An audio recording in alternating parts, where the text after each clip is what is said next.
ನಮಸ್ತೆ ಎಲ್ಲರಿಗೂ welcome to my YouTube channel. ಇನ್ನು ಯಾರ್ಯಾರು ಬೇಗ ಸಬ್ಸ್ಕ್ರೈಬ್ ಮಾಡಿ, ಯಾರ್ಯಾರು ಸಬ್ಸ್ಕ್ರೈಬ್ ಮಾಡಿಲ್ಲ. ನಾನು ಏನು ಹೇಳಕ್ಕೆ ಬಂದಿದ್ದೀನಿ ಅಂದರೆ ಥಂಬ್ನೇಲಿ ನೋಡಿರ್ಬೋದು ಏನು ಟಾಪಿಕ್ ಅಂತ. ಸೊ ಪ್ರಪಂಚದಲ್ಲಿ ನಂದು ಹಿಡ್ಕೊಂಡೆ ತುಂಬ ಜನ ಮೋಸನೂ ಹೋಗಿದ್ದಾರೆ, ಮೋಸನೂ ಮಾಡಿದ್ದಾರೆ. ಬಟ್ ಮೋಸ ಹೋಗೋಕ್ಕಿಂತ ಮೋಸ ಮಾಡ್ತಾರಲ್ಲ ಅಂಥ ಜನರ ಮಾತ್ರ ಲೈಫ್ನಲ್ಲಿ ಯಾವತ್ತೂ ಉದ್ಧಾರ ಆಗಲ್ಲ, ಆಗೋಕ್ಕೂ ಹೋಗಲ್ಲ. ಇಲ್ಲಿ ಒಂದು ಹುಡುಗಿ ಒಂದು ಹುಡುಗನ ನಾನು ಇದು ಹೇಳ್ತಾ ಇದ್ದಿಲ್ಲ ಎಲ್ಲರೂ ಒಂದೇ ರೀತಿ ಇರ್ತಾರೆ ಅಂತ ಸಾಧ್ಯನೇ ಇಲ್ಲ. ಎಲ್ಲರೂ ಒಂದೇ ರೀತಿ ಇದ್ದರೆ ನ್ಯಾಯಕ್ಕೆ ಇನ್ನೂವರೆಗೂ ಬೆಲೆ ಇದೆ. ಯಾಕಂದರೆ ಎಲ್ಲರೂ ಮೋಸ ಮಾಡೋರೇ ಇರಲ್ಲ, ಎಲ್ಲರೂ ಒಳ್ಳೆಯರೇ ಇರಲ್ಲ, ಎಲ್ಲರೂ ಕೆಟ್ಟರೇ ಇರಲ್ಲ. ಎಲ್ಲರೂ ಬೇರೆ ಬೇರೆ ರೀತಿಯೇ ಇರ್ತಾರೆ. ಹಾಗಂತ ನಾನು ಎಲ್ಲರಿಗೂ ಹೇಳ್ತಾ ಇಲ್ಲ. ಕೆಲವು ಕಚಡಗಳು ಪ್ರೀತಿ ಹೆಸರಲ್ಲಿ ಮೋಸ ಮಾಡ್ತಾರೆ, ತನ್ನ ಚಟಗೋಸ್ಕರ ಹೆಣ್ಮಕ್ಳಿಗೆ ಯೂಸ್ ಮಾಡ್ಕೋತಾರೆ, ಅಥವಾ ಹೆಣ್ಮಕ್ಳು ಗಂಡು ಮಕ್ಳಿಗೆ ಯೂಸ್ ಮಾಡ್ಕೋತಾರೆ. ಅಂಥ ಮೋಸ ಮಾಡೋರಿಗೆ ಒಂದು ಹೇಳ್ತಾ ಇದ್ದೀನಿ. ಅಲ್ಲಕ್ಕಿಂತ ಜಾಸ್ತಿ ಒಂದು ಟಾಪಿಕ್ ಏನಪ್ಪ ಅಂದರೆ, ಒಂದು ಹುಡುಗಿ ತುಂಬ ಅಂದರೆ ತುಂಬ ಮೋಸ ಹೋಗಿದ್ದಾಳೆ ಅವಳ ಲೈಫಲ್ಲಿ. ಅವಳು ನನ್ನ ಹತ್ರ ಬಂದು ಅಕ್ಕ ಈ ಥರ ಆಯಿತು ಅಕ್ಕ, ನಂಗೆ ನ್ಯಾಯ ಕೊಡಿಸಿ ಅಂತ ನನ್ನ ಹತ್ರ ಕೇಳಿದ್ಲು. ಬಟ್ ನನ್ನ ಕೈಲಿ ಎಷ್ಟಾಗುತ್ತೆ ನಾನು ಆ ಹುಡುಗಿಗೆ ಸಪೋರ್ಟ್ ಮಾಡೇ ಮಾಡ್ತೀನಿ. ಮತ್ತು ನಿಮ್ಮೆಲ್ಲರ ಹತ್ರ ಒಂದು ಕೇಳ್ಕೊತಾ ಇದ್ದೀನಿ, ನಮ್ಮ ಕರ್ನಾಟಕ ಜನತೆಗೆ. ಸೊ ಯಾವುದೇ ಒಂದು ಮನೆ ಹೆಣ್ಮಗಳಿಗೆ ನ್ಯಾಯ ಕೊಡಿಸ್ಬೇಕಾದ್ರೆ ಅಥವಾ ಅವಳಿಗೊಂದು ಅನ್ಯಾಯ ಆದರೆ, ಸೊ ನೀವು ಯಾವುದೇ ವಿಚಾರ ಇರಲಾರ್ದೆ ಅಂಥ ಹೆಣ್ಮಕ್ಳಿಗೆ ಸಪೋರ್ಟ್ ಮಾಡಿ ನ್ಯಾಯ ಕೊಡ್ಸೋಕ್ಕೆ ಮುಂದೆ ಬನ್ನಿ. ಯಾಕಂದರೆ ನೀವು ಮಾಡ್ತಿರೋದು ಒಂದು ಸಪೋರ್ಟು ನಾಳೆ ಅವ್ರ ಲೈಫು ಉದ್ಧಾರ ಆಗ್ಬೋದು. ಸೊ ನನ್ನ ಅನಿಸಿಕೆ ಏನಪ್ಪ ಅಂದರೆ, ಯಾವನು ಕಚಡ ಬೈಬಾರ್ದು ಅಂತ ನನ್ನ ಮಗನಿಗೆಲ್ಲ ಬುದ್ಧಿ ಕಲಿಸ್ಬೇಕು.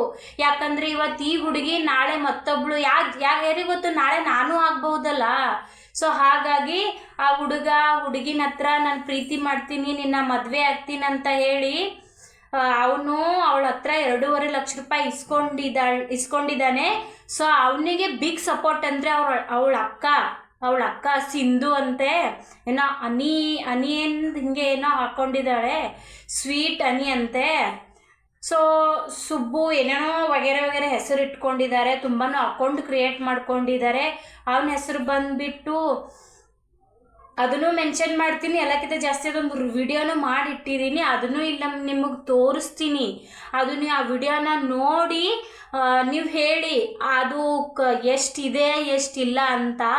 ಆ ಹುಡುಗಿಗೆ ನನ್ನ ಪ್ರಕಾರ ನ್ಯಾಯ ಬೇಕು, ನ್ಯಾಯ ಕೊಡಿಸಿ ನೀವು ಕೊಡಿಸ್ತೀರಂತ ನಿಮ್ಮ ಹತ್ರ ನಾನು ದಯವಿಟ್ಟು ಕೇಳ್ಕೊತಾ ಇದ್ದೀನಿ. ಆ ಹುಡುಗಿಗೆ ನ್ಯಾಯ ಸಿಗಬೇಕು.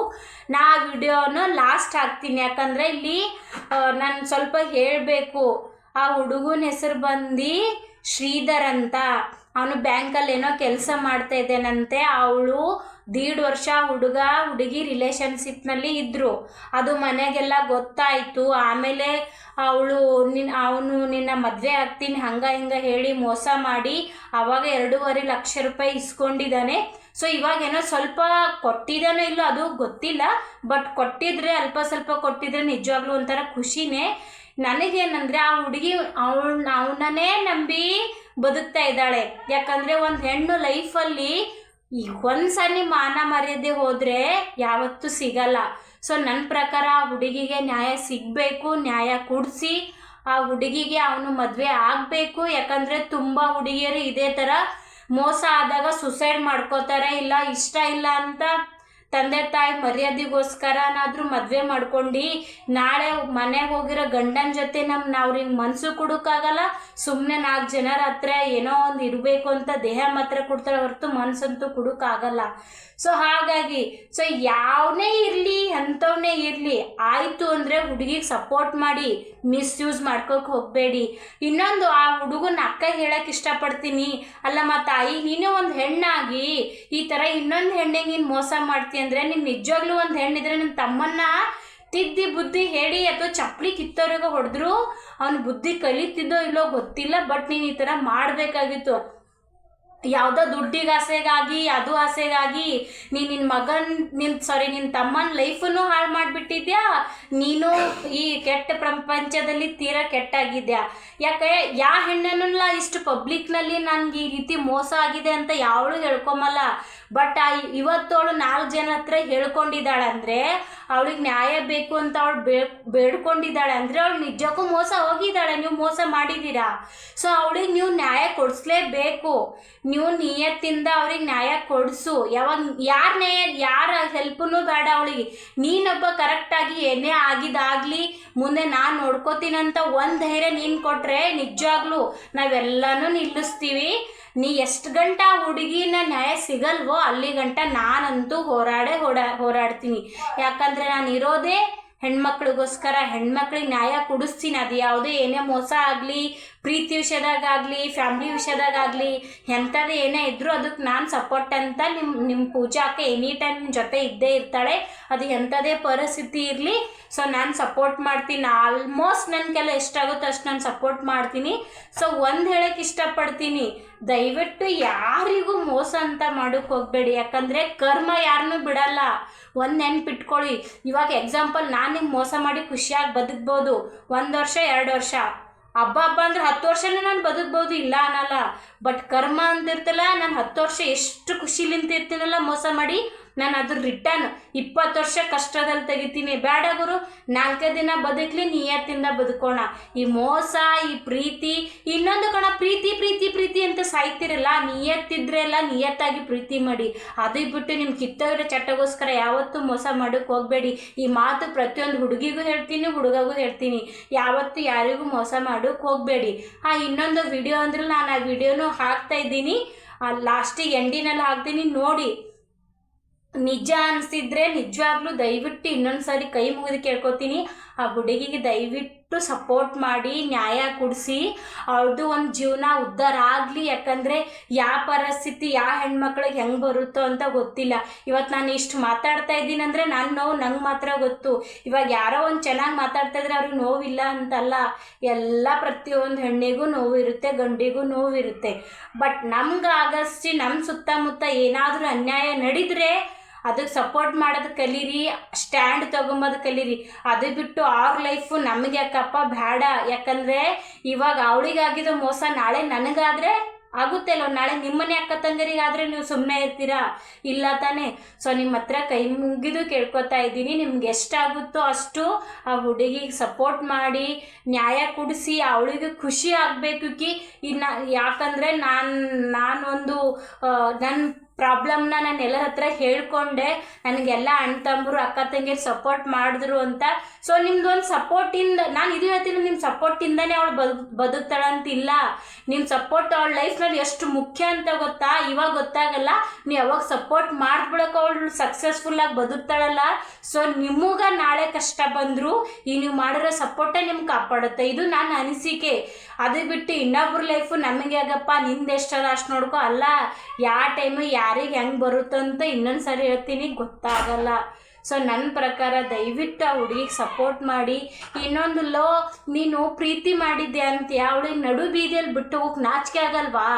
ಇನ್ನೊಂದು ಎಲ್ಲಕ್ಕಿಂತ ಜಾಸ್ತಿ ನಿಮ್ಮ ಅಕ್ಕನ ಸಪೋರ್ಟ್ ತೊಗೊತಿರ್ತೀರ. ನೀನು ಎಷ್ಟು ಬಕೆಟ್ ನನ್ನ ಮಗ ಇರಬೇಕು, ಅವಳು ನಿಮ್ಮ ಅಕ್ಕ ಎಷ್ಟು ಕಚ್ಚಡ ಆಗಿರಬೇಕು. ಒಂದು ಹೆಣ್ಣಿಗೆ ಈ ಥರ ತಾನು ಒಂದು ಹೆಣ್ಣಾಗಿ ಇಷ್ಟು ಕೀಳಾಗಿ ಕಂಡು ಒಂದು ಹುಡುಗಿನ ಈಸಿಯಾಗಿ ಮೋಸ ಮಾಡೋದು ಬಿಡು ಅಂತಾಳಲ್ಲ, ಅವಳಿಗೆ ಅಷ್ಟು ಸೆನ್ಸ್ ಇಲ್ವಾ? ಅಷ್ಟು ಕಾಮನ್ ಸೆನ್ಸೇ ಇಲ್ವಾ? ನಾಳೆ ಇದೇ ಪ್ರಾಬ್ಲಮ್ಮು, ಇದೇ ಕಂಡೀಷನ್ನು ಅವಳ ಹತ್ರ ಆಯ್ತು ಅಂದರೆ ಏನು ಮಾಡ್ತೀರಾ?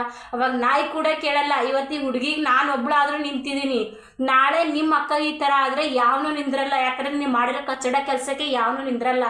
ಇದ್ರದ್ದು 2 ಪಟ್ಟು ನಿಮ್ಮ ಅಕ್ಕ ಅನುಭವಿಸ್ತಾಳೆ. ಬಟ್ ಅನ್ಬಾರ್ದು, ಯಾಕಂದರೆ ಎಲ್ಲ ಹೆಣ್ಮಕ್ಳು ಒಂದೇ. ನಾನು ಇನ್ನೊಂದು ಹೇಳ್ತಿದ್ದೀನಿ, ಇದೇ ಪರಿಸ್ಥಿತಿ ನಾಳೆ ನಿಮ್ಮ ಅಕ್ಕಗೆ ಬಂದರೂ ನಾನು ಈ ಯಾವ ಹುಡುಗಿ ನೀವು ಮೋಸ ಮಾಡಿದಿಲ್ಲ ಆ ಹುಡುಗಿಗೆ ತೊಗೊಂಡು ನಾನು ಸಪೋರ್ಟ್ ನಿಲ್ತೀನಿ.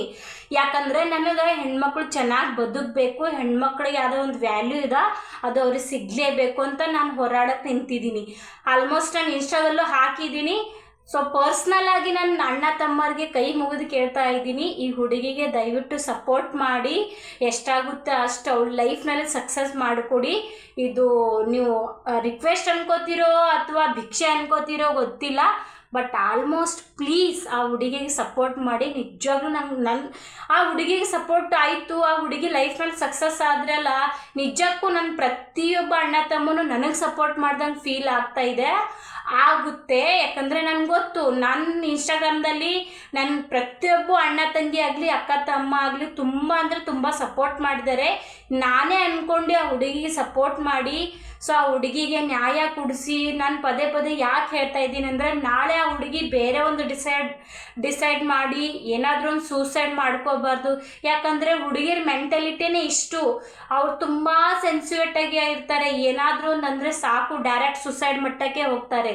ಸೊ ಹಾಗಾಗಿ ಅವಳ ಲೈಫಿಗೆ ಏನೋ ಒಂದು ಕೊರತೆ ಇರದೆ, ಇಲ್ಲ ಯಾವುದೋ ಒಂದು ಕೆಟ್ಟ ಡಿಸಿಷನ್ ತಗೊಳ್ಳಾರ್ದೆ ಅವ್ಳ ಲೈಫ್ ಒಂದು ಉದ್ಧಾರ ಆದರೆ, ನಾಳೆ ಅದೇ ಹುಡುಗಿಗೆ ನಿಮ್ಮ ಸಾಯೋವರೆಗೂ ಚಿರಋಣಿ ಆಗಿರ್ತಾಳೆ ಅಂತ ನನ್ನ ಅನಿಸಿಕೆ. ನಿಮ್ಮ ಲೈಫಲ್ಲಿ ನೀವು ಒಬ್ರಿಗೆ ಹೆಲ್ಪ್ ಮಾಡಬೇಕಾದ್ರೆ ದುಡ್ಡೇ ಕೊಡಬೇಕಂತಿಲ್ಲ, ಅಥವಾ ನೀವು ಅನ್ನನೇ ಹಾಕಬೇಕಾಗಂತಿಲ್ಲ. ಎಲ್ಲಾದರೂ ಒಂದು ಸ್ವಲ್ಪ ಅನ್ಯಾಯ ನಡೆದರೆ ಅದ್ರ ಸ್ವಲ್ಪ ನೀವು ಹಿಂದೆ ನಿಂತಿದ್ರೆ, ಸೊ ಅದೂ ಎಲ್ಲಕ್ಕಿಂತ ದೊಡ್ಡ ಸಹಾಯನೇ ಆಗುತ್ತೆ ನನ್ನ ಅನಿಸಿಕೆ. ದಯವಿಟ್ಟು ನಾನು ಇನ್ನೊಂದು ಸಾರಿ ಹೇಳ್ತೀನಿ, ಆ ಹುಡುಗಿಗೆ ನ್ಯಾಯ ಕೊಡಿಸಿ, ಪ್ಲೀಸ್ ನ್ಯಾಯ ಕೊಡಿಸಿ. ಯಾಕಂದರೆ ನನ್ನ ನಿಜವಾಗ್ಲೂ ಆ ಹುಡುಗಿ ಹೇಳೋದ್ರಿಂದ ನನ್ನ ಮೈಂಡ್ ಹೆಂಗಾಗಿದೆ ಗೊತ್ತಪ್ಪ, ಈ ಥರ ಕಚಡ ಜನನೂ ಇರ್ತಾರ. ನಾವು ಎಷ್ಟೋ ಅಣ್ಣ ತಮ್ಮ ಅಕ್ಕ ತಂಗಿ ಅಂತ ಬೆಲೆ ಕೊಡ್ತೀವಿ, ಈ ಥರನೂ ಮೋಸ ಮಾಡೋರು ಇರ್ತಾರ ಅಂತ ತುಂಬ ಕೆಟ್ಟ ಫೀಲ್ ಆಗ್ತಾ ಇದೆ. ಸೊ ಇನ್ನೊಂದು ಹೇಳ್ತಾ ಇದ್ದೀನಿ, ಆ ವಿಡಿಯೋನ ಲಾಸ್ಟಲ್ಲಿ ಹಾಕ್ತೀನಿ ನೋಡಿ. ಮತ್ತೆ ಸಿಗ್ತೀನಿ, ಬಾಯ್. Hi, hello friends. ಇಲ್ಲೊಂದು ಐ ಡಿ ಮೆನ್ಷನ್ ಮಾಡ್ತೀನಿ ನೋಡಿ. ಆ ಹುಡುಗ ಎಲ್ಲ ಹುಡುಗಿರಿಗೂ ನಂಬಿಸ್ಬಿಟ್ಟು ಮೋಸ ಮಾಡಿ ಲಾಸ್ಟಿಗೆ ಮದುವೆ ಆಗಲ್ಲ ಅಂತ ಹೇಳ್ತಾನೆ. ಅವ್ರ ಹತ್ರ ಚೆನ್ನಾಗಿರೋ ತನಕ ಚೆನ್ನಾಗಿದ್ದು ಅವ್ರ ಜೊತೆ ಎಲ್ಲ ಸುತ್ತಾಡಿ ಅವ್ರ ಹತ್ರ ದುಡ್ಡು ಗಿಡ್ಡು ಎಲ್ಲ ಇಸ್ಕೊಂಡು ಅವ್ರನ್ನ ಹೇಗೆ ಬೇಕೋ ಹಾಗೆಲ್ಲ ಉಪಯೋಗಿಸ್ಕೊಂಡು ಲಾಸ್ಟಿಗೆ ಮದುವೆ ಆಗೋ ಅನ್ನೋ ಟೈಮಲ್ಲಿ ನಾನು ಮದುವೆ ಆಗೋದಿಲ್ಲ, ಮನೇಲಿ ಹುಡುಗಿ ನೋಡಿದ್ದೀವಿ ಅಂತ ಹೇಳಿ ಮೋಸ ಮಾಡ್ತಾನೆ. ಅವ್ನು ಈ ಥರ ಮಾಡ್ತಾ ಇರೋದು ಕಾರಣನೇ ಅವ್ರ ಅಕ್ಕನೇ ಎಲ್ಲ ತಲೆ ಹಿಡಿತಾ ಇರೋದು. ನಿಮ್ಮಲ್ಲಿ ಕೇಳ್ಕೊಳ್ಳೋದಿಷ್ಟೇ, ಇವರಿಬ್ಬರು ಎಲ್ಲಾದರೂ ಸಿಕ್ಕಿದ್ರೆ ಇಬ್ಬರನ್ನು ಚಪ್ಪಲಿ ತೊಗೊಂಡು ಹೊಡೀರಿ.